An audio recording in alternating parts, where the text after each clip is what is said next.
National Weather Service in Las Vegas has issued a flash flood warning for San Bernardino County in Southern California until 7:30 p.m. PDT. At 4:22 p.m. PDT, Doppler radar indicated thunderstorms producing heavy rain over Goffs Road and Interstate 40. Flash flooding is ongoing or expected to begin shortly. Hazard, life-threatening flash flooding. Thunderstorms producing flash flooding.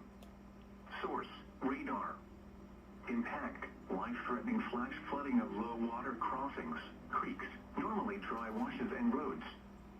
Some locations that will experience flash flooding include Goffs Road, Interstate 40, and possibly Highway 95 near Interstate 40.